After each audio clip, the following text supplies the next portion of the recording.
Well, good morning, Bakersfield, surrounding communities, and everybody watching online on YouTube, Twitch, and Facebook Live. This is the Early Bird Special right here on KGEO Sports Talk, 101.1 FM, 12:30 a.m.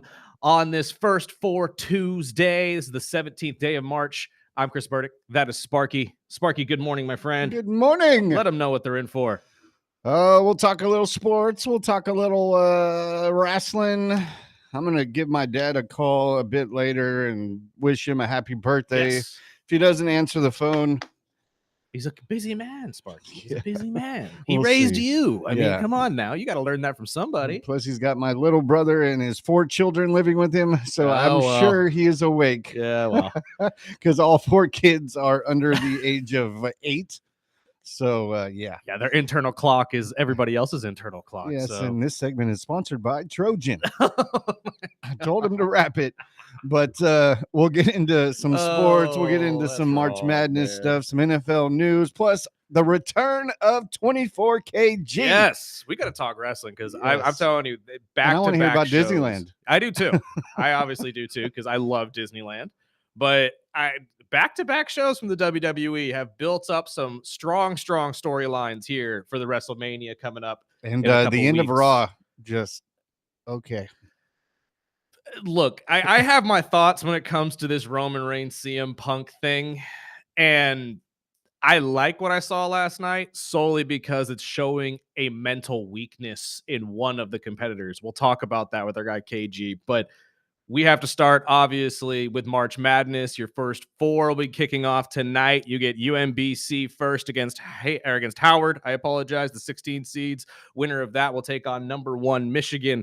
And then Texas and NC State will be going as well. Those are the 11 seeds.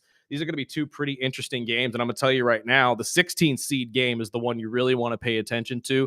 These are 2 incredibly hot basketball teams that are going to be taking each other on. Howard is 11-1 down the stretch and has had a 20-point or a nearly 20-point differential between themselves and their opponents. They are absolutely on fire. And then UMBC, the University of Massachusetts of Boston County, the Retrievers looking to hopefully be the Cinderella story one more time here. A couple years ago, they took down Virginia, if you remember, in very convincing fashion. Same coach, his 5th year as the head coach. He's trying to get the team back there to take on number 1 Michigan and potentially do it again. We'll see what happens. That is what everybody's hoping for here in March Madness. We all love the Cinderella stories. And what better way to kick off the tournament than to see a 16 seed knock out a number 1. And with the Retrievers being a team that have done it before, I'd love to see them do it again, but they have to get past Howard tonight. This is going to be the big one to me, or I shouldn't say tonight, today. It starts at 3:30. And the opposite side of the coin, your 11 seeds, you got Texas against NC State. I expect NC State to pull off a big dub here. Texas has been weak down the stretch. I believe they're 1-5 in SEC play, have been absolutely just lackluster in most of the offensive parts of the game. Rebounding, they're barely beating out other teams. So I don't think the Texas Longhorns really have the right mindset right now to make a run into the playoffs. So I would assume NC State makes a run, gets that 11 seed, and we see them progress on today. And then obviously tomorrow is going to be the big talking point because we're all going to see Miami of Ohio and see if they actually can stand up against anybody as they take on SMU. Have you been kind of looking into this at all, Spark? I know we're kind of loose college basketball fans. We watch as much as we can, and it's just like everybody who's probably listening to our voice right now, it all kicks up right now when March Madness starts. So have you been kind of diving into these teams at all? Yeah, I mean, I fill out a couple brackets. I do a little bit of homework, and I pulled this story from Bleacher Report because they brought down, or they bring up 4 teams that that they think could wreck your bracket. And the first one was Wisconsin. They think that they are a dangerous team that, have already beaten several top 10 teams this season and can score in bunches. I tried to, let me say this right. So the NIL, I talked about, the number ones, just like last year, the number ones were the Final 4. I think a couple of number 2s might slip in there. I think so as well. I like Houston. I like a couple of the other number 2s. I like Iowa State. The And Cyclones look good. I like Duke, but we talked about their depth, and it's March Madness for a reason. Mm, So I'm kind of iffy on if I think Duke can pull all of it out. But the other three teams that they brought up was Gonzaga, Virginia, and Georgia, mhm. depending on matchups. But overall, I mean, I like the Duke team. I've got them losing, I believe, in the Final Four. But I'm for some reason I'm going with man. It's tough. I like Houston. I like a couple of the matchups, but not really sold on any certain team. Mhm. I've already tinkered with my bracket this morning, Do and you I'm wanna give sure away who you got winning the whole thing? I'm still not sold on it yet. Really? I Okay. think I'll know by tomorrow morning, but I have until 5 a.m. or something to lock it in. Right. So I mean, I'm not 100% sold. I still think it's those Well, top ones or twos. yes. And, and that is the growing thought throughout all of sports is that with the NIL, it's really getting difficult for these smaller schools to compete and make a run, and it's completely true. And the I ones that mean, I'm playing against, they all went with the same team. right. So I try to mix it up because I don't want to be bundled in that group of people that take that same team. And how often is it that everybody picks the same winner? You know what I Oh, mean? Like it's much like football. We told you guys at the end of last year, when you see a betting line hit about 65% for one team, go the opposite way because 9 times out of 10, it goes the opposite direction. And it's the same thing with March Madness here. If you see all of your friends taking Houston or Duke, don't take Houston or Duke because guess what? that's how you're going to win it. It's It's a not going win to it work or out. lose it. But yeah, Exactly. But it's a gamble either way. Now, the one thing that I do have to say in order to argue against, oh, it's always the number one seeds or it's just going to be the number one seeds. Looking back in history of the March Madness tournament since 1985, 26 of 40 tournaments have been won by a number one seed, 65% roughly. So the likelihood of that continuing, it's already been a thing. We all love Cinderella stories, but really, how often do these Cinderellas actually win the whole shebang? Now it's a great story. They get to the Elite Eight or the Final Four, and we're all sitting there saying, oh my God, it might happen. and then they get blown the hell out. Exactly. So really the storyline to me is which one of these one seeds, two seeds, three seeds is really going to make that deep push or be the guy to knock out their superior. You see teams like Gonzaga, the three, taking on the entire Western region. Best team in that region easily is Arizona. But there are all sorts of things you could capitalize with a team like Arizona. They don't shoot threes well. They can't really get up and down the court like some other teams can. And maybe that's just the style of play. But I think I'm sorry. I think you have a point that it's probably just going to be the top seeds again in the Final Four, if not the Elite Eight. And the people I But talked to yesterday that we do a bracket over at MoneyWise, and a lot of them went with Arizona. yeah, I And I think a was like, lot of people okay. are like in Arizona. A lot of people like Duke just because they're the number one team in the APP polls right now. I Again, I don't normally like taking the number one team because usually that's the team that gets let down or that lets the country down somewhere along the line, I should say. But I agree with you. I think there's going to be one or two seeds that probably slip in here. I like Houston's chances in the South. Florida. I mean, I heard Greg Kerr and Kyle talk about it yesterday, and they brought up a very good point. Not very often do you see a Florida team, or really just a number one seed in general, with 7 losses. Houston has less losses at the 2 seed than the 1 seed does. I understand that Florida was the national champion last year and they're looking to go back to back. But the way Houston is set up, now it's going to be a rough going for them, especially if they have to take on certain teams like Illinois later on down the line. But I like what we've seen from them. I like that almost everybody we've talked to that knows more than us has mentioned Houston as one of those teams to slip in there. So I think you're right. I think we might see an Iowa State Cyclones, a Houston Cougars What about upset some of Michigan? these teams. I don't like what I see from Michigan, but then again, they are a really exciting team. That's why I like Iowa State, though, because I think the matchups fit well there. And again, it poses the idea of I'm sorry, how do I put this? Michigan is fun to watch, but usually that team doesn't make it as far as you want them to. Now, I'm not going to sit there and say that they're going to get upset in the first round.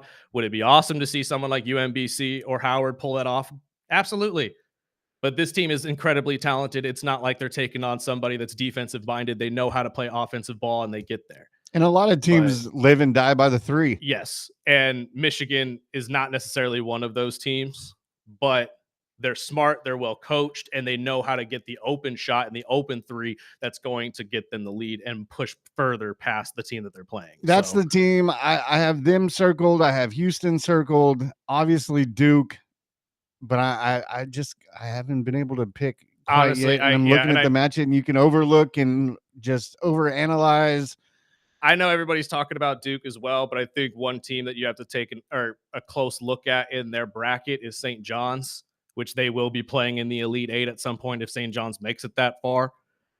I think that is a potential upset for them because, again, as much as I like the Boozer brothers, there's a lot of injuries on Duke's team right now. There's a lot of inexperience as well. Although they're talented freshmen, they're still freshmen. So they haven't really been in this kind of situation, and they could be going up against teams with better coaching down the line. So I don't know. Again, we are loose followers on this show as much as we can be, and we try to follow as much so we can tell you guys what to pay attention to. And that's why we bring on guys like Snacks and like Bolt every single week, so you guys can hear from somebody that knows well better than we do. But I agree. I have some teams that I have circled right now that I'm keeping an eye on, but I really don't have a runaway. I do have two number twos, though, in my Final Four. I'll give you that. I do have Iowa and Houston making it to the Final Four. So if you want to use that for your bracket, go for it. I've gotten pretty close to winning a couple of years. Haven't won it outright since I've been here at AGM, which has been a disappointment to me, but it is what it is. What do you think about Alabama? Especially now that the guard was arrested yesterday. Aiden Holloway. Yeah, we didn't get to talk about that because that happened after the show. I honestly have not followed Alabama basketball close enough outside of the controversy that's been around them all season with the center coming back from the G League and now this, which, by the way, for those who are throwing Aiden Holloway under the bus here, I understand this is a bad look. And again, it was a pound of weed that was taken from his house. I'm assuming with intent to sell, but again, that's an assumption. All of this is alleged. It's marijuana.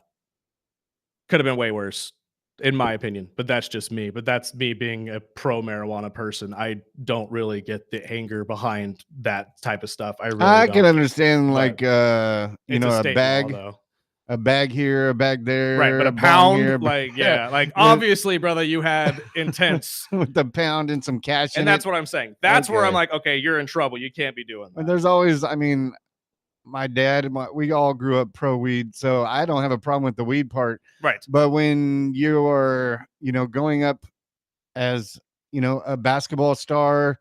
Have a bag here, have a bag there, have a bong there, whatever. And this is a pound with some cash in it, that is probably a bad look. Right. And I need to know, like, this is obviously, or at least from what I'm reading, seems like something that has been brewing for a while. They've had their eye on him, and they just decided to finally pull the trigger. They had something that they could use 4 days before the tournament. That sucks, but the law don't wait for nobody. And again, that's why I'm saying it's not a good thing at all. I'm not trying to defend this kid. It's super, super stupid. But I'm not going to lie. When I first read he got arrested for marijuana, I said, really? We're still doing that? Yeah, right. We're still doing that? But yeah, no, it's in Alabama. That's a class felony. And I'm not going to lie. When I heard how much he had, I said, oh, okay. That makes more sense. Never mind. This kid just shot himself in the foot. And right before this team actually gets to the tournament, does this mean they're an early exit? Probably. He is their second leading scorer. And honestly, with all of the controversy around this Crimson Tide team this year, it cannot be easy for the players that are still playing to deal with. So there is going to be some distractions. Will it be in the first round? I don't think so, to be completely honest, but I would see them most likely, especially if they see Texas Tech in round 2. I don't see them getting past that, not without Holloway and with all of this stuff going on. So Alabama, although a number 4 seed and a great season for you, you'll get past Hofstra, I would assume. But who knows? Maybe Hofstra pulls off a big win here, 24-10 themselves. So it's been a pretty dang good season for them. Maybe they can capitalize on this and just run with it. We'll see what happens. But As far as I can tell, teams like Alabama, I'm out on Miami of Ohio. I'm out on Texas. So I would not be riding with those guys at all if I were you, but that's just me. I I'm going to wash my hands of the Crimson Tide though this year. I don't think it's going to work out for them at all, especially after what we heard yesterday. It's just way too much to deal with right before the tournament. It can't be easy. Let us shift though real quick before we have to take our first break, my friend. As the Team USA and the WBC knows who we will be playing, we're taking on Venezuela. Venezuela will be there for the first time ever after pulling off a win yesterday against Italy in pretty impressive fashion. A 3-run seventh inning. Ronald Acuna, the stud of the team easily, but they are no slouch. I was looking at the roster yesterday and the coaching staff. My God, I didn't know that Miggy Cabrera is their hitting coach. Johan Santana is their pitching coach. I mean, if any MLB team wanted to just copy and paste a coaching staff, I would just take it straight out of Venezuela. Just pull every single one of those coaches, throw them on your staff, and say, let's go do this. Let's go win a World Series. Because I'm telling you right now, there's a lot of talent in that team as a whole. Now, are they better than the Team USA team? Absolutely not. No way. But Team USA has not played up to their standards. They have not played really to the level we were all hoping they would. And again, as I said yesterday, we all have to remember this is spring ball. We're 9 days away, 10 days away from opening day, something of that nature. I know we're about a week away, but these guys haven't hit their full stride yet. So are we going to see the best that we can from Team USA? I hope so, but I'm also not going to hold my breath because these guys are just starting their seasons. But Just as don't choke tonight. That's all. that's what I'm thinking as well. And I'm just hoping for some good baseball. Let's just get another rerun of what we got with Dominica. Let's absolutely run this back. I think Logan Webb will be your starter tonight. I'll double check during the break and I'll let you guys know as soon as we come back. But I'm excited to see this. It's a first timer for Venezuela to even be in the final. So that's exciting as a whole. And even if America loses, I think it's a cool story that Venezuela not only took out Japan, but they took out the team, or they took out the U.S. team for their first championship ever.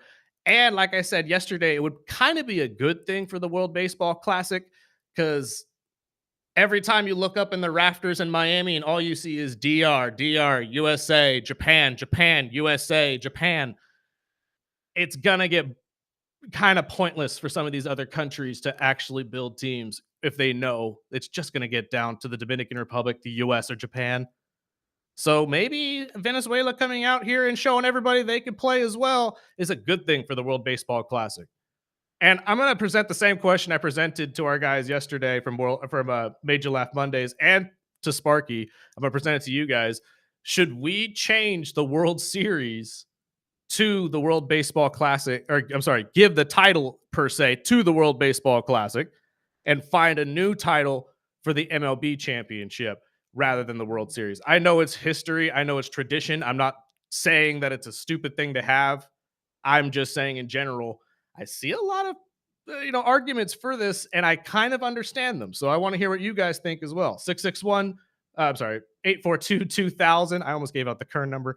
661-842-2000 is the number to text or call. We'd love to talk to you guys. Let's take our first break of the day. On the other side, we'll get into a couple more stories.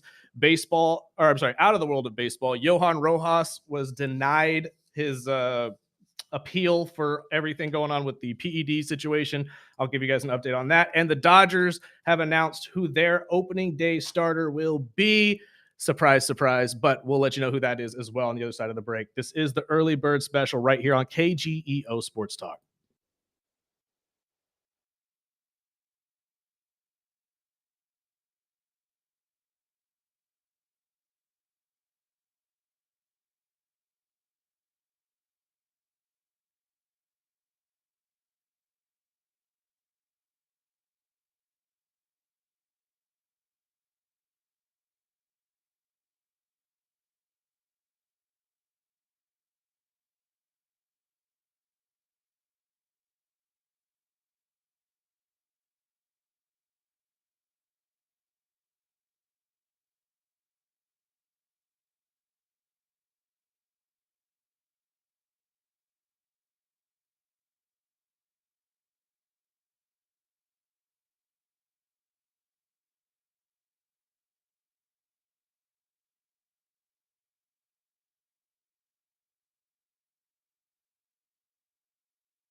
Welcome back. Early Bird Special right here on KGEO Sports Talk, 101.1 FM, 12:30 a.m. Dodger fans, I know you're excited because we got to know who your opening day starter will be. Surprise, surprise, it's Yoshi. Of course it's Yoshi. Who else would it have been? Like, I don't know how, like, I get announcing this is a big deal for fans and whatnot, and that's a big thing to say, but did anybody expect anybody else to be the starter? Hey, outside of Shohei, maybe? If it was anybody else, I'd have questions. But the Dodgers hope to start out the season on a high note with Yoshinobu on the mound. And are we about to see another championship from the Dodgers Japanese roster? We'll see. Again, Probably. I would like to say that a lot of other teams have a chance. I'd like to say my Phils have a chance. But until I can see Bryce Harper hit 30 home runs again, I'm not 100% sure what I'm going to get out of my Philly team, if I'm being honest. Every time I look at the roster, I'm like, God, I love every one of these players, but our window was like 3-4 years ago. And now I don't even know if it's the same team anymore. Outside of Kyle Schwarber, we could always, always, always appreciate a Schwarbomb. If you were following me on social media, you know I pretty much posted every single time. And then the other story out of the world of baseball as well, the Phillies, Johan Rojas. It sucks to see, but he lost his appeal for his suspension. He will have to face 80 games for PEDs. This is the world of baseball now. You can't do this in any way, shape, or form and expect to not be punished for it, whether it's for healing or for, any other purpose, Barry. Johan, I'm assuming, because again, he's not really a power threat. I would assume this was more something that he took, that he was trying to heal from an injury, which is a banned substance. And that does happen as well a lot. A lot. I mean, you hear it more in other sports, but these guys do take other things to kind of heal or speed up the healing processes to get them back on the field faster. And some of this stuff, they don't exactly know what's fully in there. So they just kind of take it and hope and pray for the best. And obviously, in some cases, I'm assuming with Johan's situation, again, I'm assuming because details, but it sucks to see for a young, talented player. He also will face the new punishment, which I love this part, even though I'm a Phillies fan. But if you have taken PEDs at any point in time during the season, they will not allow you to play in the postseason that year. That is a brilliant, brilliant, brilliant punishment for baseball. Because granted, yes, you can come back for the second half of the regular season, but you're useless to your team in the postseason. So it puts the teeth necessary in there to stop these guys from doing this. Because again, I argue a 80 game suspension to most players probably isn't that big of a deal. No. You get half the season off. Get them fresh. And again, I don't know exactly what it comes down to in terms of pay if they don't get paid the full season. But it sucks to see, like I said, but this is just how baseball works. Are you surprised at all that he didn't win the appeal? I mean, this was a first-time thing for him, so I was kind of hoping they would at least cut him some slack and slap this down to maybe a 40, 30. I think they'll never leave off of these, especially with the Peds. And I mean, we saw the same thing yesterday with that NC State receiver. He's out for the season for the same thing. Mm-hmm. I just think it's one of those things, like almost like gambling. They're just going to have to continue to put their foot on the pedal with the punishment. And I think especially in baseball, they're not going to let off. I mean, baseball, you're right, specifically because they've had to deal with it more than any other sport, I'd argue. But again, like with first time offenders, I usually am seeing them sit there and say, okay, like we'll slap this down a little bit. This must have been egregious. And again, I haven't necessarily gotten a chance to dive into the details per se. I've just seen the main part of the stories, which is him not winning the appeal. I'm not necessarily surprised because you're right, Spark. They usually want to put some teeth into this kind of a thing. So maybe this is one of those sacrificial lamb situations. Yeah, where they were to cut it in half, then the next guy's like, well, you did it for him. Yeah, exactly. It's like, I was a first offender. Why don't I get it? You're right. So maybe they just put their foot down and said, that's not going to happen anymore. That's the rule. Or maybe 80 is just the lowest they're going to go on this from now on. I mean, I know I've heard Jeff Passan talk about it at nauseum on ESPN sometimes, that baseball is a traditional thing and they live and die by that. They really do. You've heard it so many times when it comes to the World Baseball Classic and how Team USA won on Sunday. I mean, everybody keeps saying, well, that's just how baseball is. That's the human touch and blah, blah, blah. Come on now. Like, I agree that this is what we've had, but that doesn't make it right. I mean, come on, man. If we've been complaining about something for over, 80 to 100 years, should we not change it at some point? It's coming. I know. And honestly, I thought it was already here. I genuinely thought I had read the WBC was going to utilize A and B or automatic balls and strikes. So I was very surprised that we didn't get a challenge at that point and say, no. Check that again. He was clearly off. And granted, I understand his strike zone was low all night. Doesn't matter. Not that It's low. a beautiful frame job, and that's baseball, baby.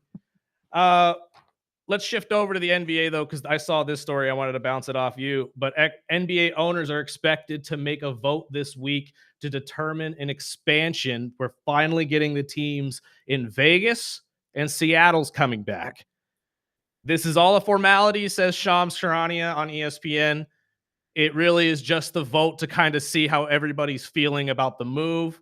More serious conversations will be coming throughout next year, but it looks like an expansion for the NBA is coming as soon as 2028. We could potentially see the Seattle Supersonics back, and I would assume, what would you say, the Las Vegas, I don't even know what they're going to call it, because you can't call it Aces. That's already taken. The Golden Knights is the hockey team. It'll be some stupid pun. I know. It's got to have something to do with gambling. I mean, come on now. It's Vegas. That's what I'm saying. It's like, what, the diamonds? Spades? Clovers? I mean, I don't know what we're going to go with here, but. Well, what I've read is that it's pretty much a lock that these two teams are coming, and the vote is real. I mean, until something crazy happens, which they expect the vote to go that way because that's what they've been talking about for years. And it's more of just sorting out, the draft rules, the salary cap limits, how they're going to go about the first draft with these teams. Exactly. And honestly, I want to know, if you're bringing a team back to Seattle, does all of their history come back with it, or does it stay with Oklahoma City? Because technically the franchise is in Oklahoma City. So I agree, like, all the success that Seattle had, I would assume now leaves the Thunder and goes back to Seattle, as it should. I would assume. But again, I don't know. There's going to be some. I mean, the Browns are the Ravens, and the Ravens now the Browns are back, and the Colts, and that's where my head was when I heard Seattle was coming back. Is like, great, we get the Supersonics back, as most basketball fans were begging for God knows how long. You should call them the Rain. That's not a bad name. I just immediately think of I know it's going to be the Sonics. Well, yeah, because you need to bring back the Supersonic logo I hope at least, and the unis again. The uniforms were green dope. And yellow. Oh, dude, I can't wait to start buying that again. I will gladly buy a brand new Supersonics jersey. I would. And honestly, I think players like Kevin Durant and all that would love to go play there just solely because of the history. And I know he has said many times that he never wanted to leave that city in the first place. So that's going to be interesting to see as well. But now I'm trying to wrap my head around your Rain name here, though. But to see, if we do Rain, it can't be RAIN. It's got to be RE. You know what I mean? Yeah. Like a raining over. Yeah, I think that'd like be perfect. Sean Kemp. Yeah, but they're never going to do it. It's going to be the Supersonics. We all know that. Maybe I hope Vegas takes that name. I don't know. But still, I'm excited to see it. I kind of saw this coming, though, just because of the WNBA's expansion, and there is positive news on that front. We've heard from the WNBA commissioner, I believe, come forward and say that a deal is being worked out right now. She claims it's going to be historic. I just hope that they find a deal and get this done before the season starts, so we don't see the inevitable folding that will be the WNBA. I want to know what they come up when it comes to the draft and how these expansion teams build a team. Right. Because that'll be the most interesting part of it. I would assume they get the first picks of that year, right? I mean, that is kind of traditionally how it would go is if you're a brand new team, they give you those first couple picks so you can build.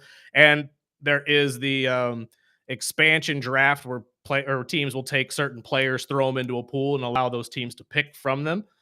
So we'll see how that It's like a works out. wrestling draft. In a way, yeah. I Just mean, you can have so one traditionally, star. I can't remember how many players it is, but if I remember correctly, the NBA would have every team pick 2 or 3 players from their team plus all the free agents that are available.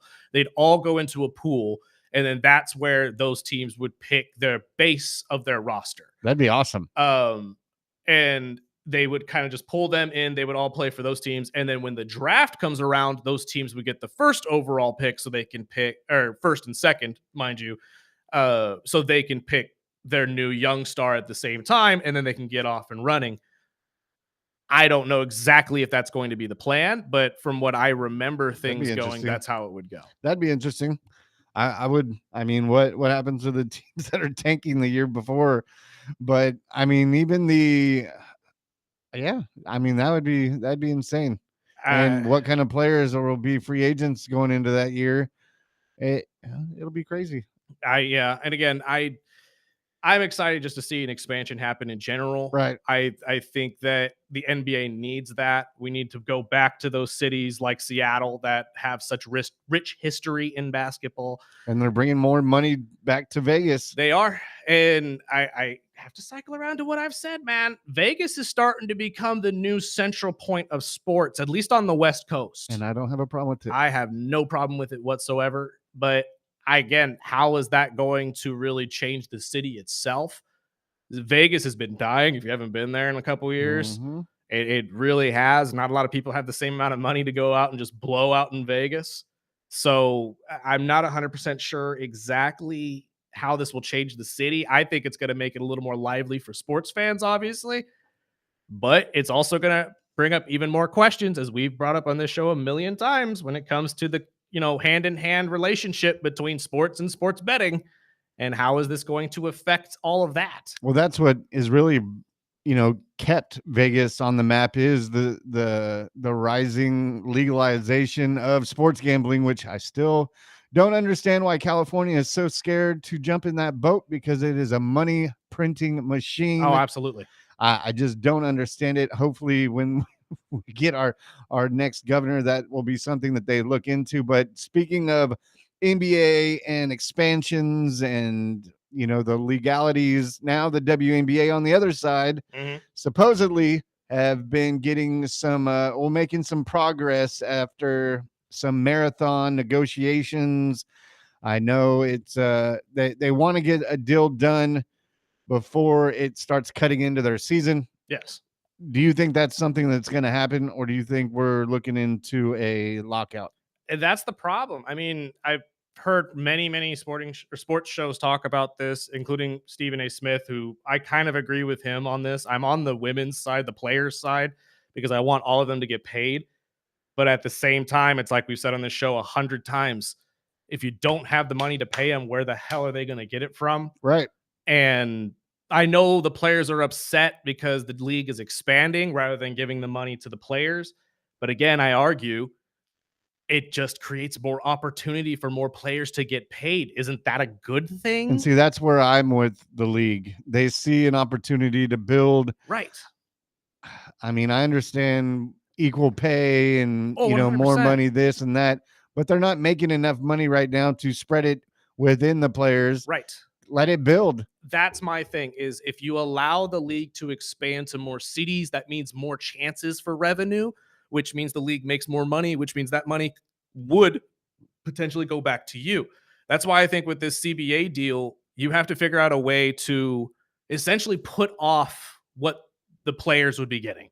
Make a deal right now that says, okay, we'll allow it to stay the same, but in 2 years, when these teams are established, that's when the revenue is going to start kicking the opposite direction.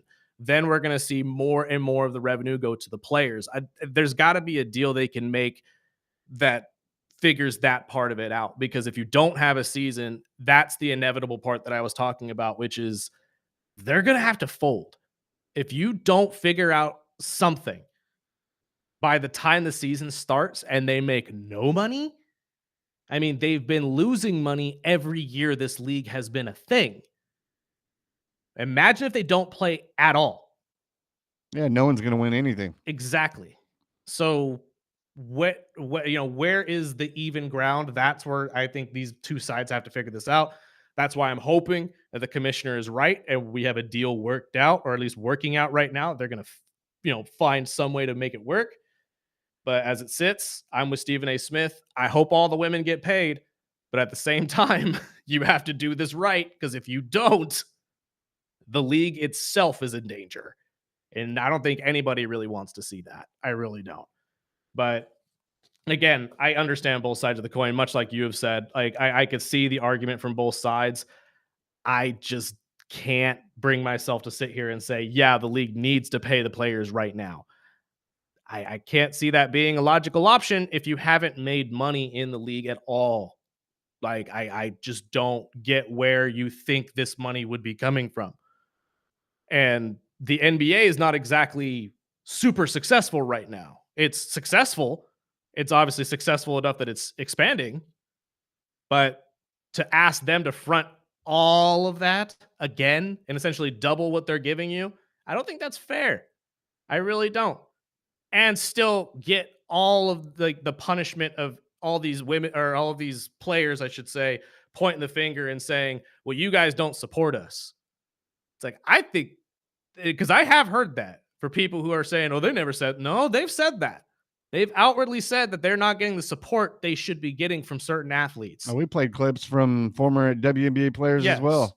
And I side with Draymond Green on that one. There is nobody that supports the WNBA more than the NBA. So it's not necessarily fair for the WNBA to continue to ask the NBA to literally pay for everything so they can play their league. You've got to figure out how to stand on your own at some point. And I think expansion is the first part of that step, personally. And stop fighting over money that's not there. Exactly. And if you give yourself more opportunity to make money, then more money will be coming to you. It's a step-by-step process. I know they all want to get paid now because that's the society we're in. But let's be honest, Larry Bird, Magic Johnson, and Chuck and all those guys weren't making the money these guys are making today. I've made this comparison many times. This generation for the WNBA is that era of basketball for the NBA. Your era right now that you're in is the Larry Bird, Magic Johnson headed into Mike Jordan era, where they're going to get paid good money, but not what you're expecting them to make. Yeah, they have to build it. And then the next generation, the next generation, the next generation, they're the ones that are going to get paid. Still not the same as the men, unfortunately, at some point, maybe, but they're going to be paying them a ton more than they are paying you, which is going to be a problem to you anyway, because obviously everybody wants to get paid the same. It's an ongoing merry-go-round that really is hard to make everybody happy. So we'll see what happens when it comes to the WNBA, but hopefully they find a CBA deal here in the next couple weeks before this season starts, and we don't have to hear about the WNBA potentially having to fold because of the millions upon millions they're now losing because they're not even playing in general. So let's take a break. What's next? Absolutely. Let's take a break. We'll get into some other stuff before we get to our guests of the day. Kimble will be in here to talk all things wrestling. It was a massive day in wrestling yesterday, in my opinion. I did not expect the Obafemi situation. I did not, like, don't get me wrong. I know we've all been begging for this, and I am so excited to see this now. But the way they went about that yesterday, you got Brock Lesnar to agree to that? Or did he even know about it to begin with? Because if he didn't, oh my God, what are we in for in a couple weeks? I'm excited. Let's talk about that and much, much more on the other side. This is the Early Bird Special right here on KGEO Sports Talk.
Welcome back. We just get this over with. See my dad answers. Oh yeah, no, let's call your dad. Of course he is. And just so you guys know, we do have other stories we're going to get to as well. I want to talk about this Dante Moore story about him sending a letter to the, I believe, the governor of Oregon talking about mental health and asking for aid for all men in the state. And then Darius Slay has decided to retire from football as well. Don't have to dump it. Although, well, you can call us the McAfee of Bakersfield. We've got a couple. Oh man. Should we leave a birthday message? Yeah. Might as well. Dang, his phone rings for a long time. What happened to 3 rings and going to... Hello? I am unavailable at the There moment. it is. Leave a message. I'll get back with you as soon as possible. Have a good day. Happy birthday to you. What's up, Pops? We were just calling the early bird special. You're on the air right now. So if you call back at 842-2000. Yeah, I got 3 842-2000. hotlines going on in my head, but we just called to tell you happy birthday. Happy birthday, sir. Hopefully you're not digging trenches, or if you are, you're doing it before the heat. But I love you, Pops. Have a good day. That's how you build character right there, man. That's how you build characters. Well, you got me digging into some radio holes. and then went back to real men work. So I was like, Absolutely. no, I'm going to stay over here in radio. Yep, Pops. that's what I'm saying. I get to stay indoors. I don't have to deal with the 90-degree weather in Bakersfield. Yeah, I'll stay indoors. We'll do that. Let's shift over to football real quick before we get to our wrestling talk with our guy KG here in the 8 o'clock hour. Darius Slay decides to retire after 13 NFL seasons. Says that he'll be taking the next step in his journey. I'm hoping that means he'll be stepping into maybe a broadcasting role like a lot of these other guys do. I don't think we get a lot of the secondary back and forth. Like, I mean, as the position, we get guys like Richard Sherman, I realize, and a lot of secondary players coming to be analysts. That's not what I'm saying, but you don't necessarily hear the back and forth between the two positions like you do with some other guys. Quarterbacks will go back and forth with each other. Wide receivers will go back and forth with each other. I kind of want to see Richard Sherman go back and forth with someone like Darius Slay, who has just as much knowledge as him at that position, and kind of see what you can get from that on television. I think that'd be great TV.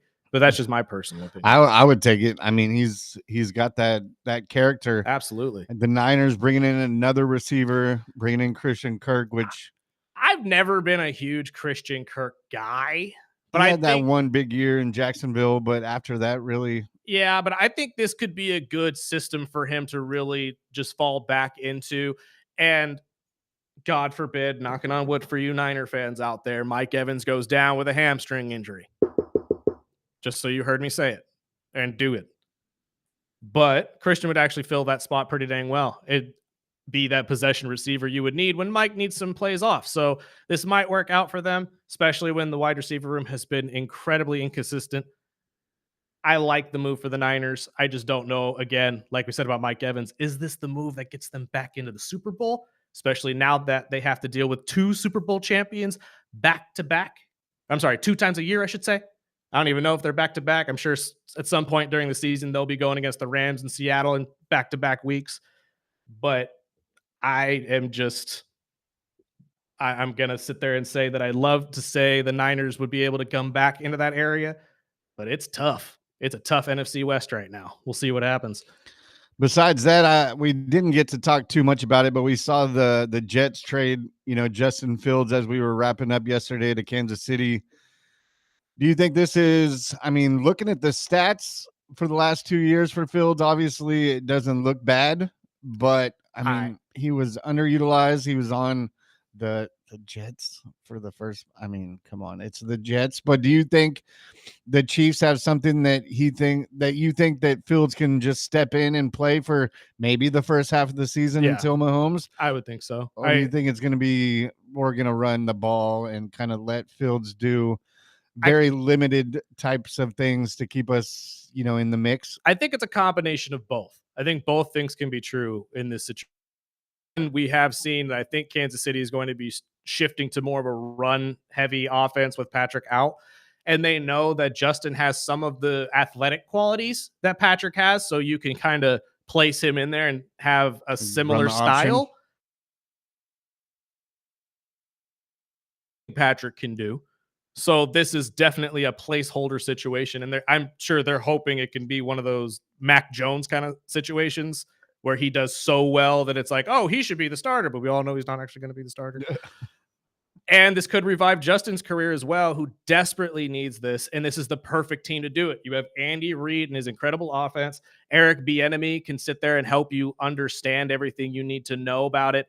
And with guys like Travis Kelce as your tight end, Kenneth Walker as your running back, hopefully a retooled offensive line, Kansas City could benefit from this move. I'm not going to sit there and say that it's going to be life changing for them, but it'll definitely keep them competitive in a AFC West that right now, a lot of question marks for me. A lot of question marks. We still don't know what we're getting when it comes to Denver. The Raiders are rebuilding. The Chargers, yeah, I still don't know. I'd like to say the Chargers are competing, but every year it's a different story with them, especially when it comes to the injury bug. So I think this move will be at least something that can sustain them to keep them competitive in an AFC West. It's not a bad move. I was reading another a tweet from Schefter yesterday. As you know, Jeremiah Love, we talked about, we thought would be going to Kansas City. Mhm. Now he says the Vegas odds are now leaning on the Titans taking him at number 4. Okay. Yeah, they need the running. I mean, that's really high though, especially in today's NFL. But again, I guess that running backs are making a resurgence, so maybe. And we're also talking about Caleb Downs going number 2 to the Jets. Easily the most athletic defensive player in the entire draft. And they just got Minka from Miami. But a safety. Again, this draft is going to be so interesting, and in a good and a bad way. I know Raider fans are excited to get their quarterback, but a lot of other teams, a lot of question marks in this draft if they're going to actually work out or not. We'll get into that when we actually get closer to the draft. We got to make a pivot, though, talk WWE, because that was an incredible Raw last night, and our boy 24KG is waiting in the weight room. So we'll be right back here in about 5 minutes.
Now, here are your hosts, Sparky and Bert.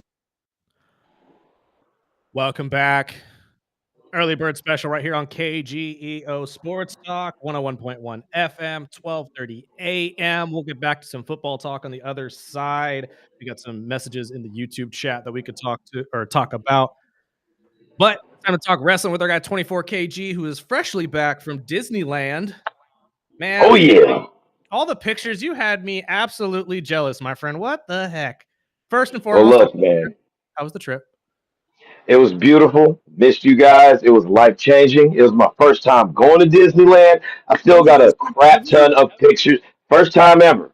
I still got a crap ton of pictures to post. It is not fully settled in yet that I spent a good 3.5 days at the magical kingdom, the happiest place on earth, a living, breathing Comic Con convention to soothe everyone's soul that you missed out on as a child, any moments. And Disneyland fixes all that.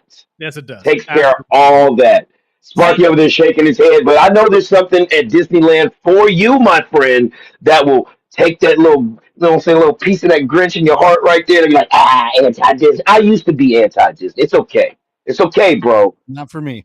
Look, man, It's okay I love because when the mouse wants to talk to you, you go talk to the mouse, bro. I'm just I go saying. talk to the donkey at Universal Studios. There you go. That's all. Hey, ain't nothing wrong with that. You know, Eddie Murphy knows that donkey quite well, man. You know, it actually, since we're bringing this up already, I did want to actually talk about this. Did you see the interview with Maxwell Jacob Friedman on some podcast where they were giving him grief for being a Disney adult? Yes, and I rock with MJF. That right there, I already rocked with MJF, but yeah, Disney adults unite. Don't listen to what other people say. Do what you if you're an adult and you want to go to Disneyland and you want to take your family, your girlfriend, whatever. Hey, go by yourself. It don't matter. Disneyland has something for you. You see one of them turkey legs the size of your arm? Take that, snap a picture, and tell me that you wouldn't want a piece of that. I'm just saying. There's a lot I could be just saying, but what we need to be saying and talking about is Seth Rollins and the Putty Patrol. Let's see, Randy Orton of '09 is back. The debut of demonic clowns, the disrespect of dead parents, and more. Wrestling has been in high gear for WrestleMania season. I'm usually very vocal about my dislike on how certain things run into stuff. But hey, after last night, we're blocking over. I think we are officially on the road to WrestleMania, baby. Let's go.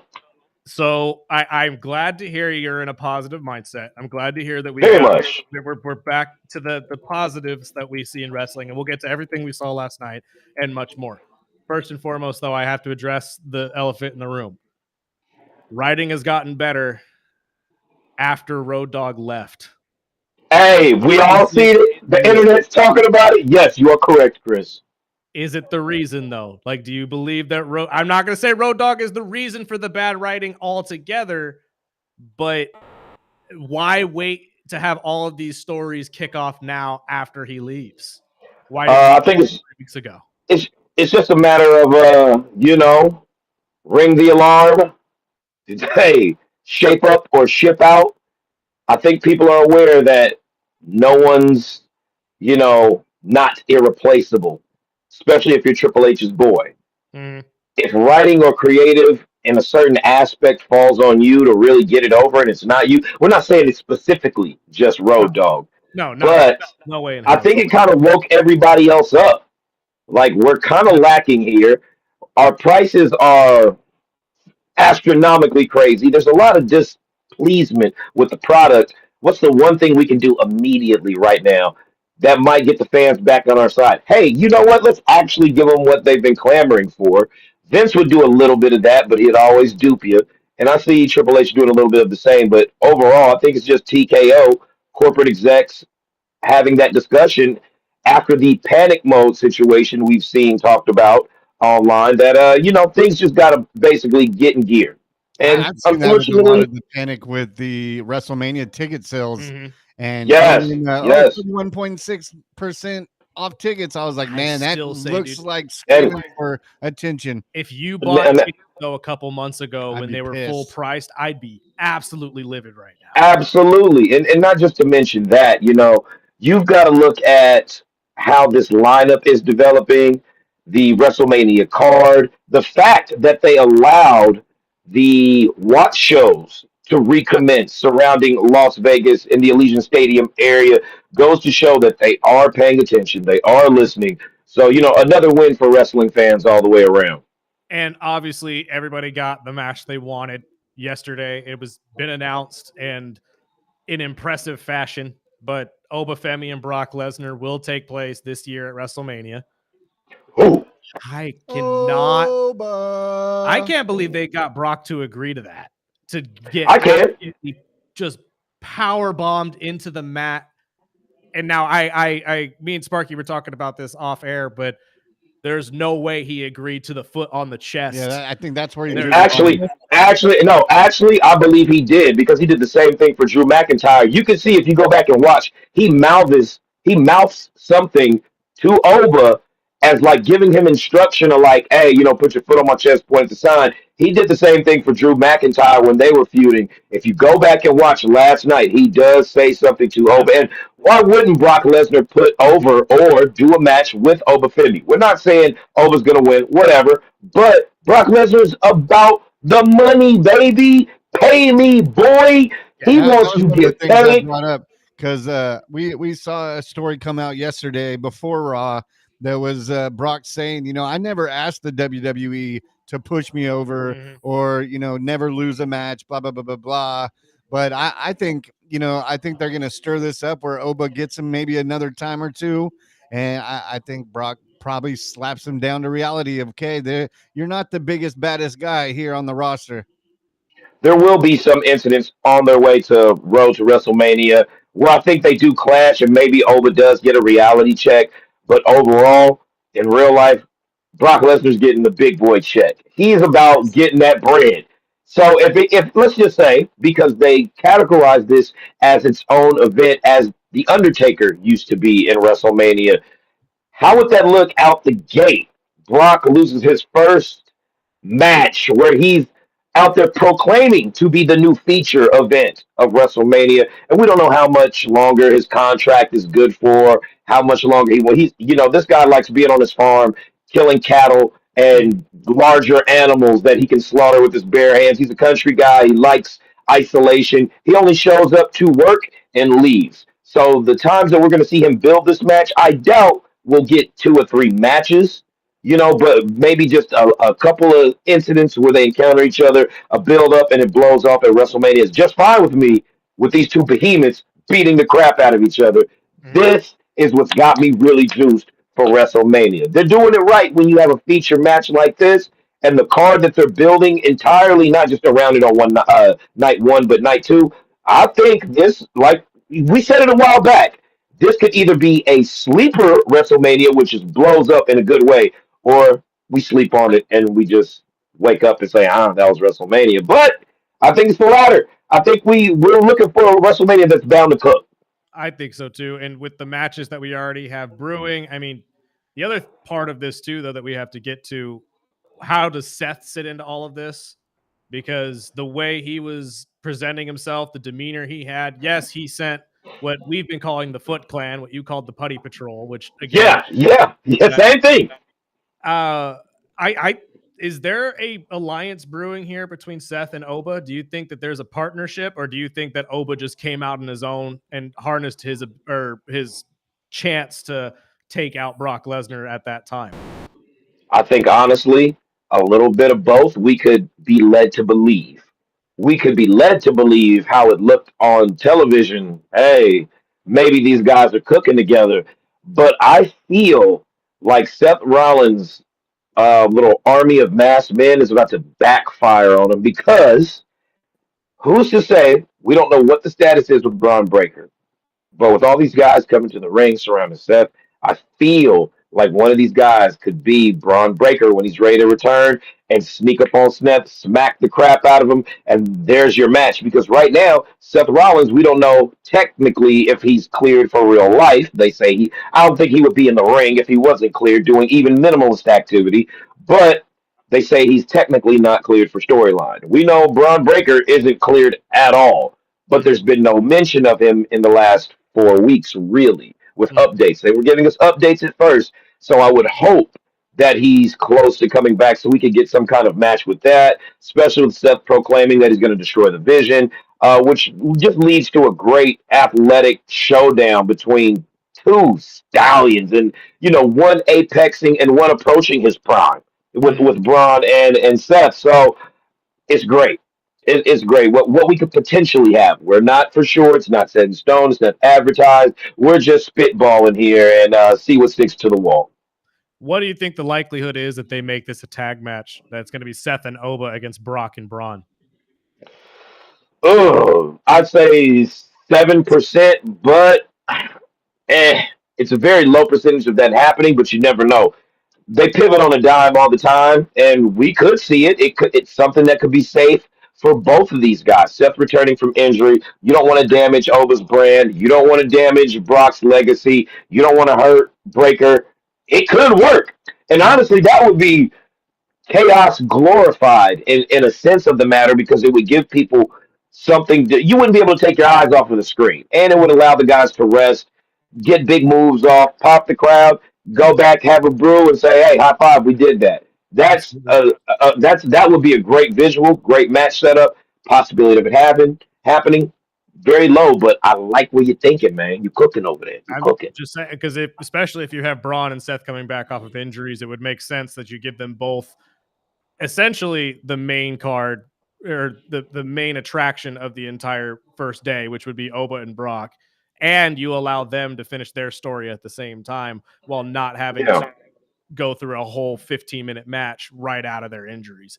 The other story we have to get to as well, though, 09 Randy is back, in my opinion, but I don't know if it would be as lethal as we saw back in 2009, or at least as psychotic. Do you like this entire story that we're getting from Cody and Randy? And is this going to be essentially as good as everybody thought it was going to be? First and foremost, yes, hell yes. It was 316 day yesterday. So I'm happy all the way around to see bald headed kick your face off Randy Orton, make you bleed, from all your orifice everywhere on you, just traumatize you, send you to the hospital, Randy Orton. I miss that guy. Is this I think everybody win though?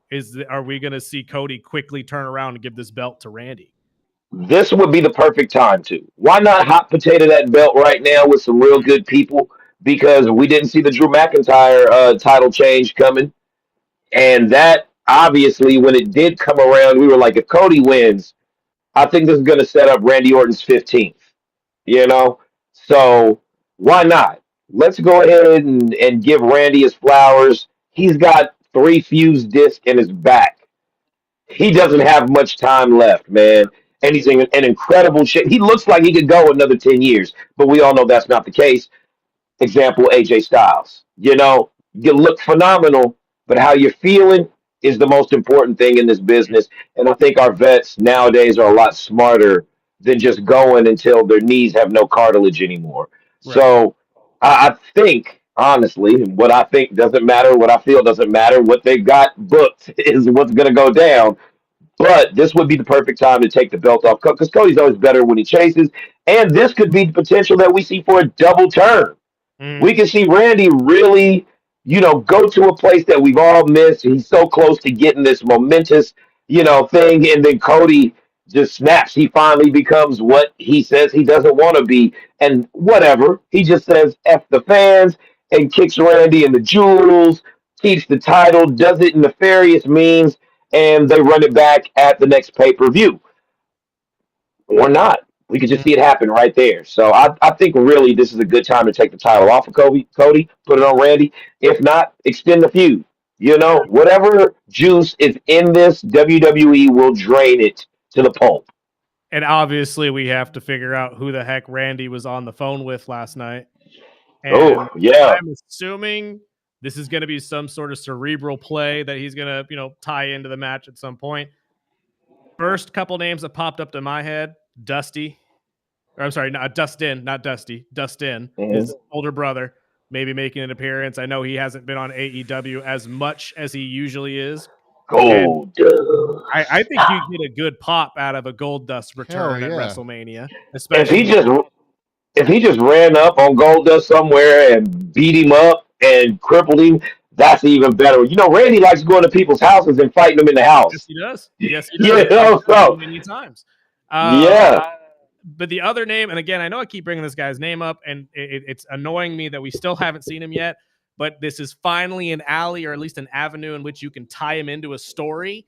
But we could finally get Royce Keys in here because Royce and Cody have a long history together. And he did say it was nice to see you a couple weeks ago, which would imply he has worked with him a couple weeks ago. Royal Rumble. It kind of makes sense. I mean, Ted DiBiase Jr. would be interesting as well. I know a guy in our chat right now is bringing his name up, but I think with the legal stuff going on with them, I don't think Ted's in wrestling form right now. He's getting ready to do a bid, so we're gonna leave Ted DiBiase Jr. alone out of this. But I think really, guys? The first two that obviously came up in my head were Gold Dust and Royce Keys, but obviously it's been about a month or two since we've even seen Royce on a WWE television show, so I don't know exactly what they're planning. I think really what we have to pay attention to out of that segment is the location and where he was, how the footage looked, and what he said at the end, where he quoted a line from Cody's intro and said, "Wrestling has more than one royal family." Yes. So we could possibly be seeing someone who has a lineage with a very popular wrestling family or some type of affiliation. But nonetheless, we're going to get a surprise. And if it's something that we don't see coming, I'm all the more happier for it. Like you said earlier, you can see the vast improvement, especially in SmackDown, with the writing and where it's going, the intensity levels that have been turned up. It seemed like it went from more of a, I'm sorry, I can't see that. What does it say right there? All right, we had a football trade just come down. Jalen Waddle has been traded to the Denver Broncos. Oh, God. Okay. Sutton is out of Denver. We'll have to talk about that momentarily. But I'm sorry. Continue. Yes. And where that's going could genuinely change the whole paradigm of SmackDown right now. After WrestleMania, if Randy Orton comes out as champion and we have a black-haired Cody Rhodes, oh my! The swap of the personalities would be key. I don't even think you need to dye the hair, although that would be a cool little thing to do, especially because he's referred to as WWE's Golden Boy, so it wouldn't be necessary. But I think if he leans into that more Golden Boy whole image, that Cody Hogan, the politicking, if they do that, oh man, we could be blessed with some real sweet television for the next couple months. Honestly, I agree with you, but that's the point I was going to make is dyeing the hair is a cool idea. I don't know if you need to go that drastic though. Just do what Dusty used to do and what he kind of does already. The face, the very suave, the suits and looking all proper and professional. Yeah. The heel, jeans, t-shirt, he's just ready to whoop your butt and that's about it. He's not really there for anything else. So I don't know. It's a great idea, and you're right. A double turn would be a great way to really end this and start a perfect time for Cody. I just think that it's better for the company to keep Cody the face just because of how much money he makes. Obviously, he's great at it too. He is, and from what it looks like storyline wise, and we can pivot to this story real quick before we get our thoughts on Mania as a whole. But the CM Punk story right now, where he's essentially setting up him versus the entire Samoan bloodline. That which is is crazy. I mean, the last two promo segments between the two of them have ended with essentially CM Punk calling out the entire bloodline and how it's run and all of that. But the one part of yesterday's show that I found interesting was the one thing that made him crack was being called old. Oh Like, my goodness. that was either a weak decision by him, or this is to show a little bit of a mental weakness within CM Punk that Roman now can utilize. And we will most likely see a title change because, again, like you said about Cody, CM Punk at his best is when he's chasing a title. And I think this was I don't mean to cut you off there, Chris, but I think it was either coming down to calling him old or mentioning his dead dog Larry. And I'm pretty sure no, he hasn't mentioned Larry at all yet. So maybe they're saving that one. Maybe he didn't want to just go off on it, but it reminds me of a Disney Pixar movie. Look at Spark waiting for Sparky's face. Hey, Cars, Lightning McQueen. Yeah. You know what I mean? He got a little too old, and they wanted to pull up on him, and somebody called him old, and he lost it. And it was very. I'm just saying, man. See, Sparky, you got something at Disney. Come on, man. Come on. Hey, look. I'm just gonna say, as soon as he called him old, CM Punk hit him with a ka-chow right across the chin. Okay, so I just didn't understand the ending of Raw last night. I just didn't understand. It was kind of a. I mean, the back. It was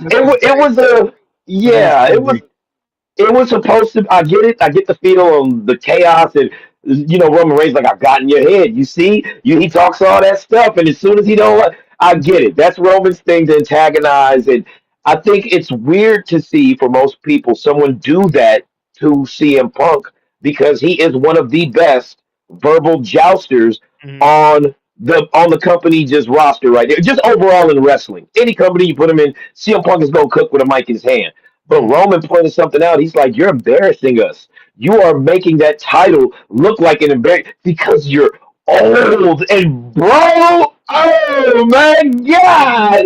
And yeah, I laughed, but hey, there's always that, like Will Smith said in Men in Black, new joint, and then old busted hotness. And he was giving them that comparison of like, I'm the new hotness, you the old busted joint, and hey, rightfully so. He slid right across his chin.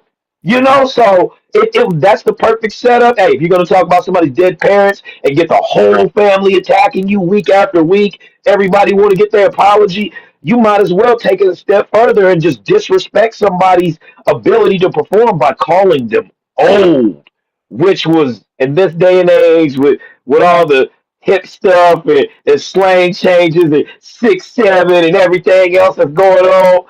Yeah, come on, the Gen Zers, they ate that up. They ate that up, man. So that was cool. And I think every wrestler we see, perspective wise, on television, go through something like that before they officially leave or transition over into a different role. So for them to put it out there like that in real time, I feel that like was great. That's how they're gonna spin it. That's how they're gonna have CM Punk really go about explaining why he snapped, which is he's gonna sit there and say, "I just watched my wrestling, what do they call that themselves? What do they call John and CM Punk? They're wrestling soulmates. I just watched my wrestling soulmate retire and John Cena. I just watched AJ retire as well. Being called old doesn't sit well with me," kind of a thing. Yeah. A good point made by one of our listeners in the YouTube chat. Punk is 47, Roman's 40. So in real age, not that much of a difference, but in wrestling age, that is eons of difference. So realistically, this is an angle they can go down to really get in Punk's head. At the end of it all, it's probably going to end up being the bloodline coming back together, and that's how they're going to end WrestleMania night 2. So do you think Roman gets mega faction? I would assume, I think we're headed back towards the bloodline being a legit thing. So if Roman gets his title, the Usos keep theirs. We talked about the Cody. Mhm. That and Randy. almost makes more sense that Cody would keep the title to push a second match That Backlash or because something. we already know that Rhea's probably going to take that title from Jade. I mean, or is everyone just losing their titles at WrestleMania? It's a possibility. Honestly, I think they need a Yeah. backlash at Mania, and Because a good that- way to do that is a title change for a lot of different titles. Because that opened up my question was with Stephanie Vaquer. Mhm. Is she going to lose Mhm. hers? I don't think so. I think they're building Nah. up really well right now, and the matches, like the match we got last night with Raquel, looked great. With EO coming out? EO coming out and Yeah. assisting. I think we're going to get a little bit more of this. Like maybe EO jumps in with Stephanie a little bit and helps her out. But I think inevitably when she does lose that belt, it's going to be to Raquel, but it's I not sure going to hope be at so. Mania. I think Yeah, and especially you've got Judgment Day kind of falling apart right now and kicking Finn out, transitioning into something else. Officially on paper, they say the bloodline has lasted longer than D-Generation X in the original NWO. So they're all alone right now, man. it makes Yeah, all the money. It makes all yeah, the money. That's why they do yeah, it. That's why they're bringing it back, because they know they're losing money without it. And what better way to bring Roman back fuller time than to yeah. have the entire bloodline back as a whole? Plus, imagine a faction versus faction where we get the OG bloodline against Solo's bloodline, which we've been asking for how long? I mean, Forever. and The thing about the merch they could move with Roman wearing that title strap, that right. world title belt, that replica is going to sell faster than it's selling now with him on it. So belt he there's a hasn't lot of owned yet. perks. It's the belt he hasn't owned yet, and it Mhm. just continues his story of being the top guy for their entire company. So I think it's the best Definitely. idea. Plus, again, you get Punk back chasing somebody, and you can hot potato that belt between the two of them and a whole bunch of other people as well if you wanted to. Because let's be honest, Punk's running out of people to really go up against. He's already gone up against Finn. He's gone up against Drew. I mean, he's gone up against dang near everybody you really want him to. So why not drop the belt for a little bit and let him go after somebody else without it? It just makes Yeah, sense. But definitely. with all of these matches, though, being set for WrestleMania, which is set for about a month from now, what is your night one and night two main events as it sits? Because, I mean, we have 3 or 4 matches now that could probably fit that bill of being the main event of either one of these nights. Well, before we get into the main event, I just got to speak on something, man. I've missed you guys. There's been a lot over the last 2 weeks that has happened wrestling wise, and I couldn't wait to discuss with you guys on the air. The Jovan and Kofi things that have been going down. Dan Housen's debut turning around to Oh, that's right. be We haven't talked Sarah's about gold. Dan Housen is gold. This little demonic clown, Conan O'Brien, wrestling version guy is a gold mine for WWE. And maybe, hey, Tony Khan, I don't understand why you let him go, but I see what I didn't see in AEW with Danhausen in WWE. They're using him correctly. And it. also, when he gets in the ring, the man can cook. If you go online and watch his matches, he's like Darby Allin without all the self harm. Yeah, But uh, he's very Spike Dudley ish, but he has a comically smooth aesthetic to his wrestling. It's like Spike Dudley meets Doink the Clown meets Sting meets Papa Shango. It's great. It's great to watch, and he's moving merch astronomically fast, breaking records every week. So shout out to Dan Cannonball Housen. last night was beautiful. I loved that. I thought Yes. it was Hey, to fantastic. use your human monies to buy his shirt or you're cursed. Yep. Now that had me right there. Hey, Grayson Waller getting cursed, great. All these segments, these small little sprinkles that have been making the show more enjoyable to watch. Also appreciate. But for night one, to answer your question, I would see Cody retaining, honestly, despite what I would like, what I would love to see, what I feel is right. Cody retaining might be the better storyline for night one's main event. Mm. Night two, I do see some kind of shenanigans going down with Roman and CM Punk. But what the best move would be for Roman to go over and CM Punk chase after that because we know Roman likes to take a little time off. We're gonna get. I don't think we're gonna get Drew McIntyre in any situation, seeing as how he's taking a few months off to go film Highlander right now. So it made sense for him to drop the title. Mhm. I've seen a lot of questions online about, well, what about Drew? What about Drew? Hey, Drew is making like millions of dollars right now, and he ain't worried about y'all. So Drew's good. He'll come right back into the title picture. But one guy that does deserve a WrestleMania moment in the sun is Drew McIntyre. Hopefully down the line we can see that crack off for him. In the women's, I do see Rhea Ripley taking the title off of Jade. It would just make sense. You know, Jade's got the look, but she ain't that. You know how she's claiming to be. Personally, for me, wrestling wise, they should have sent her to NXT. It's not like she's still having bad matches. They're just not good. They're not bad. No, nobody's getting hurt anymore. But I'm just not. I'm just not stimulated by watching it being believable enough for me to say, you know what, this chick is the new it factor Right. in the women's division. But you know, all in all, I think Stephanie keeps her title on the other end of that. Because you know, Liv and the Judgment Day, they're kind of going down the toilet, but they're kind of restructuring. So we'll see how that plays out. Usos keep their belts. If we get the Ilya Dragunov rubber match with Carmelo Hayes for the U.S. title, I do see Carmelo retaining. And anything that has to do with the Intercontinental title with Penta, he's retaining as well. Yeah, because they're planning on taking that down to AAA and letting those guys go after it as well. Which Mhm. I argue, again, if you haven't watched AAA yet, you're doing yourself a disservice because my God, Seriously. Reyes over the weekend was fantastic. What about AJ? Cooking. I think AJ retains that. Yeah. I'm so over this AJ Becky Me Lynch too. thing. I knew Yeah. as soon as that Bailey match was over, I was like, where is she? I was waiting. Come on. Where is she? We go to break, come back. I'm cooking dinner, and all I hear is Michael Cole, Becky Lynch, Yeah, Lynch, taking her. that's I'm like, getting oh old. my God. It's the same as Maxine. Yes. I'm over it, dude. Let it go. Yeah. Why? Back there. Was I the only one that caught that? Is Maxine about to join the Vision? I don't know. I mean, she needs a new faction. Alpha Yeah. Academy is pretty much done.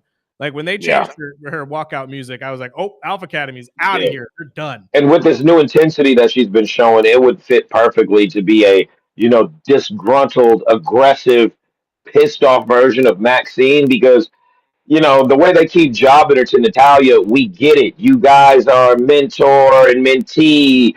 You know, she's seeing you win the title. She doesn't think you deserve it. Blah blah blah. Can we get some substance? Can I get some soup with all this A bad hot word. veggie in the bowl? We need to hear from these two women. Yes, not see them we wrestle. need vignettes. Yes, Yes. Chris. Yes, We need bring a the vignettes story. back. And that it's the same thing when it came to Rhea and Jade. I think that was the beauty of the online stuff. It gave you the story you Yeah. needed to actually care about this match. That's what we're missing from Natalia and Maxine. Real quick, because we do got to get out of here and take a break. Thoughts on Rhea Ripley, or not Rhea Ripley, I'm sorry. Thoughts on Ronda Rousey showing up in AEW over the weekend?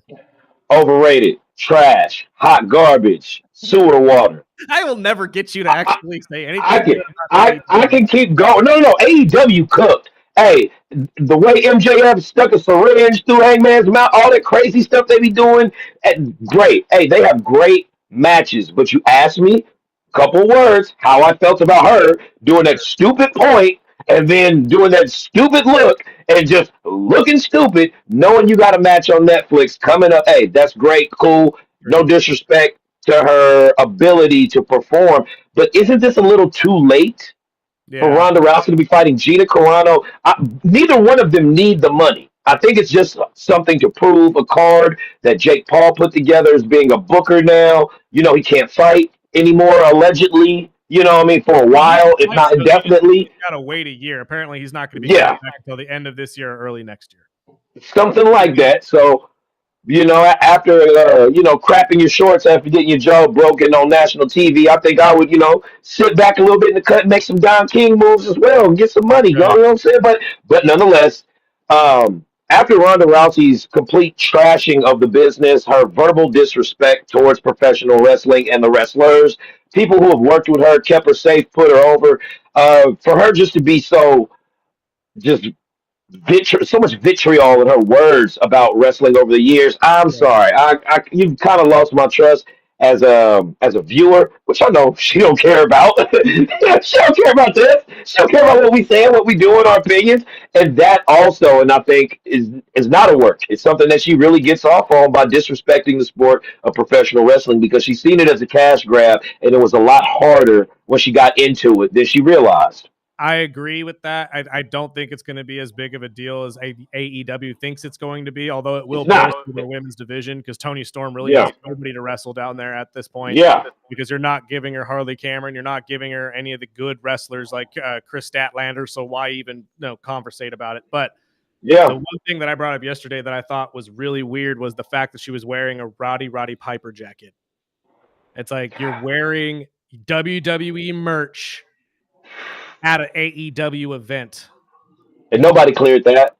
No, probably not. But she Nobody. probably didn't tell them Hey, either. She probably just and showed not up. just that.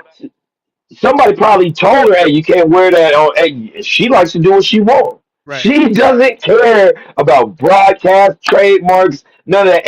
And in a way that you would think, like, damn, that's really messed up.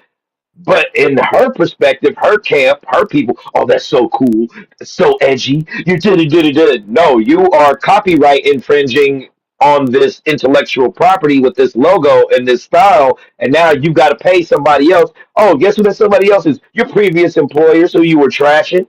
And I haven't seen a lot of smart moves from Ronda Rousey in the last couple of years athletically that would incline me to continue to watch. Now I'm not saying this in a personal sense. I'm saying this in a professional analytical stance because come on, we all geeked when Ronda first popped up. When she had her match, Sparky's like, I didn't. I ain't never been a fan. I'm glad Holly Holm kicked her teeth through her, you know what I'm saying, Matt and all that other stuff. He has never been a Ronda fan. I A hate lot it. of us haven't. A lot lot of us haven't. But I think I it's all think it, promotion. I think so too. yeah, I think this is all promotion to it's get that fight over. yeah, it's cemented her legacy as a jerk in real life.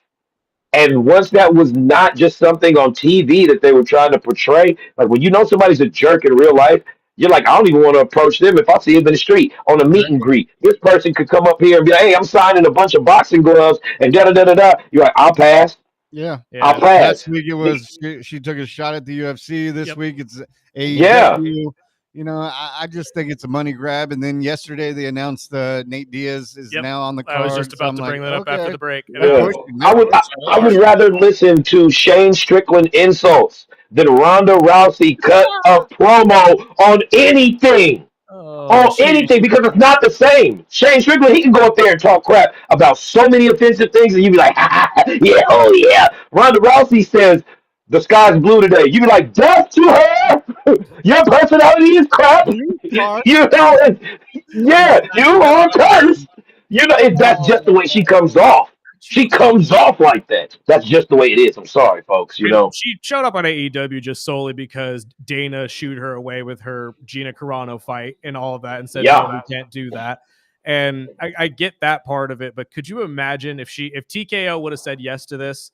Ronda would have showed up to Raw yesterday, probably got cursed by Danhausen and then lost to Gina Carano, and then all of this would have been in the ether. It would have been Since fantastic. it is on Netflix, it is on Netflix. Yeah, absolutely. We got to get out of here, though, my friend. Thank you so much for your time. We missed you as well, and we will talk to you next week. Yes, sir. Yes, sir. You guys take it easy. We've got SmackDown to review after next week and a whole lot more in store. You Absolutely. guys, it's been a blast. I got more Disneyland stories when we link up later. And yeah, it's the early bird special. You guys keep it locked. Can't wait to hear about it, my friend. Let's take a break real quick. On the other side, we'll get to Nate Diaz joining that MVP MMA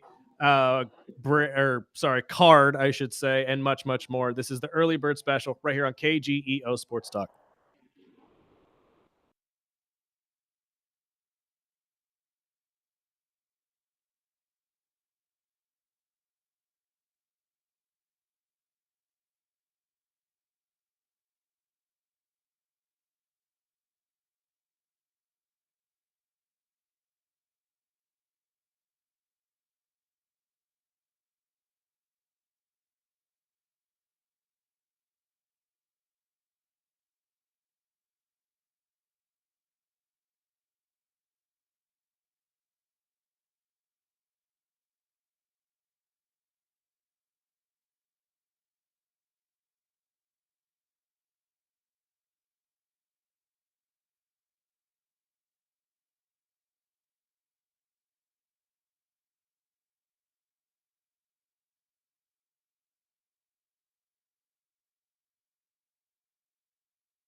Welcome back. Final segment of the day. Want to thank KG for joining us. Hopefully, you guys are ready for WrestleMania as we are. We are about a month out. It's always the best time of year, man. March Madness, WrestleMania, NBA playoffs right around the corner. MLB is going to get started here pretty dang soon. I'm excited. I'm very excited. And we talked about it a little bit, but Nate Diaz will be joining that MVP MMA card that will include the Gina Carano Ronda Rousey fight. Francis Ngannou will also be on the card. I'm not sure exactly who Diaz will be facing. I'm sorry. I'm sorry. He'll be taking on Mike Perry, which will also be a pretty interesting fight. Okay, we're getting a couple good ones here. We're going to get a heavyweight bout between Ngannou and Felipe Lins, who's a pretty solid fighter as well. Jake might actually have a future here in promotion. I mean, these are three pretty solid names. I mean, four if you count Gina Carano. I do love Gina Carano, but I don't know if there's a lot of people who really know who he is outside of Star Wars. She be the girl that knocks out Ronda. Hopefully we could see it. And honestly, I'd love for that to be like the, the flower in her cap or whatever the heck you want to call it. The way she just hangs it up for herself. She knocked out Ronda, somebody who's much younger than her, and honestly got a lot of the respect and admiration that Gina should have got, because Gina really paved the way for women's fighting and allowed women like Ronda to be found by people like Dana White. And Gina never really, or at least in my opinion, got her chance to be that person, at least in the fighting world. And then has had to deal with a lot of other stuff outside of it. Obviously, her controversial tweets that led to her firing from Star Wars and all of that. But it's going to be an interesting fight at the very least. I'll probably be tuning in just because I'm a fan of the entire sport, both sports as a whole, because I believe this is a mixed card of MMA and boxing. I'm not 100% sure, but I know for sure. Obviously, it's MMA, so I will be at least watching for that alone. The other story I wanted to get to a little bit, Dante Moore, the quarterback for Oregon. Everybody was talking about him potentially going into the draft this year. He decided to go back to Oregon for one more run. And this story came out that I thought was pretty interesting and cool on his part. So he revealed that not only is he a massive supporter of mental health for men, but he has written a note or a letter to I believe, governor of Oregon, in which he's asking her to really step forward and help support some of the men that are dealing with mental health around the state and just around the country as a whole. I agree with him because there is a massive need for this, obviously, in everybody's everyday lives. And it's just really cool to see somebody of the, caliber of Dante, who really is when he gets to the NFL, he's going to be a starting quarterback. He's a Heisman Trophy candidate every year he's on the field. If you're a Ducks fan, will hopefully lead you to the college football playoff and a college football final this year. And he's one of the more talented quarterbacks in the entire country. And I think a lot of athletes look for this kind of a thing in the wrong areas. I think that we hear a lot of people tell these athletes, "Oh, just sit down, shut up and play football or whatever you do." But stuff like this, where they're speaking out for services for people, when they speak out for mental health or charity purposes and stuff like that, I really enjoy this because there's a disconnect, I think, between fans and athletes. We all just kind of assume they're heartless robots that play a football game for you, when in all reality, they're just as human as you are. And Dante talks about this in his letter, how he deals with mental health, or it's dealt with depression a lot, being somebody who's been leaned on as one of the top quarterbacks in the country since he started his college career. So I just thought this is a really cool story that ESPN shared yesterday. And I felt like it would be cool just to share with you guys. If you haven't seen it, I'd go read it, because honestly, it made me feel a little bit for the guy. And I get his point. I mean, when you have so much pressure put down on you every single week, granted, he gets paid a ton of money. I know that takes away a lot of people's sympathy for these players because you get paid a ton of money to play the game. But again, we have to remember that these guys are human and they're young kids still, especially when most of these guys start. I mean, Dante started as a starter, I believe, when he was 19 or 20. Imagine being a 19-year-old kid that true was getting paid a ton of money to play football, but you're also playing football for the University of Oregon. You were at the middle of controversy because of the way you left UCLA to go to Oregon. And on top of all that, you're now the starting quarterback of essentially one of the most watched and nitpicked programs in all of the country just solely because it's Oregon. They don't care that you're the next in line of a whole bunch of other quarterbacks that have came before you. It is now your time and you're the just the main problem or the main solution for if this team is successful. Yeah, and it was So probably the safest way, smartest way, because if he was to go get drafted by the Jets, it would have been a exactly. bad thing for him, and really just And maybe that factored in. Maybe the entire battle with depression and realizing that, hey, maybe I'm not fully ready for this yet. mhm. Maybe I need one more year of Especially that maturing. market of New York Oh, being yeah. all over him. I mean, it would have been a migraine.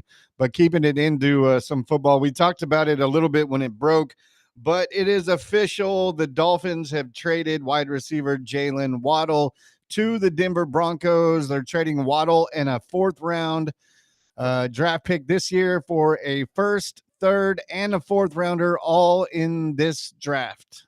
So Denver definitely does not believe that this is going to be a good draft class, I would assume, since you just shipped away half of your draft picks. Wow. But I mean, as a Dolphin fan, are you? I would assume you're pretty ecstatic about this. I love Waddle. I really do. Waddle is one of my favorite players, and yet another player's jersey that I will not be wearing anymore. But I am glad that I wish him the best in Denver. I know he'll be a perfect fit in a Peyton offense, but I mean, a 1st round, 3rd round, and a 4th rounder, you can't fight the trade value that you're getting in a rebuild year. And Miami continues. I've been telling my buddies, oh, they're going to be the worst. They're going to be the worst. Miami is now not only the youngest team by far, but they are picking up a ton of high talented players that are getting off of injuries. High drafted, we've picked up, I believe, 4 second-round players that are coming off injuries and giving them 1 year prove it type contracts. And I think it's what you have to do for a rebuild. You're not going out spending $300 million that you don't have. And I believe we have 5 or 6 players still under contract that we're paying that aren't playing in Miami. And that is one of the main reasons that they had to get rid of Chris Greer. Yep, absolutely. And the $99 million for Tua alone is going to be really hard to walk away from. So you now have the 30th overall pick in the 1st round, the 94th in the 3rd round. And did it say which one it gave you between theirs and the Saints in the 4th? It's the 30th of each round. So, okay, so it would be the 130th then for the 4th round as well. Pretty solid picks, to be honest with you. You can get a solid wide receiver at 30, I would assume, in this draft class, if not a starting lineman. Another team with 2 first rounders. Yeah, and again, I think that's on purpose. I think that a lot of people have looked at this draft class and said, I think we're going to load up for next year. There's just not a guy in here that we want or somebody that's really game changer for us. But that also could be a good thing for teams like Miami, who, like you were just talking about, with financial constraints, you need to find young guys that are going to be able to play on. And now we could get a little trickier with that 11th pick that they have.